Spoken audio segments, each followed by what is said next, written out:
Enforcement actions, we will be also tracking wait times and different trip data also, so we can compare the information that the city is collecting itself with the information that is being provided by the taxi and the TNCs. How are we going to be collecting that data?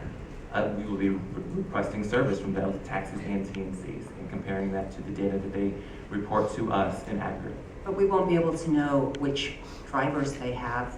We would have to take their word for it that the list that they provide to us as their drivers is the only list of drivers that they have. So for the driver list, we will receive on a regular basis updates of all of the drivers that are on the platform so that we can audit and certify that the drivers and the vehicles meet our requirements to operate here in Portland. How will we know that we received the list of all of the drivers on the platform?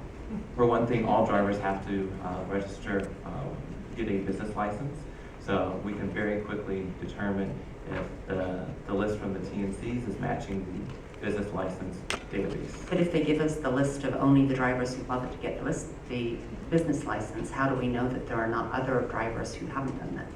So we can certainly determine if a driver is operating on the platform without any certification or without any permits as we conduct enforcement actions, which we intend to do in full force throughout the pilot program. How would we find out that?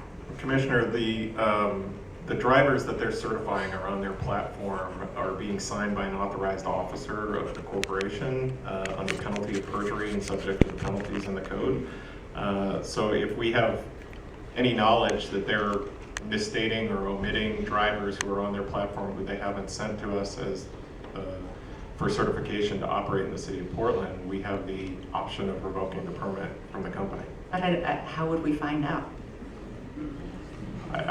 We would audit, and we would do the same enforcement actions we use now. How do we know whether a taxi cab operator driving around is permitted? We have to rely on compliance officers in the field and audit them. We do, but we don't normally police. We don't everyday police who's driving the vehicles, I guess is what I'm saying. And actually, this would be a great time to provide council an overview of our enforcement options.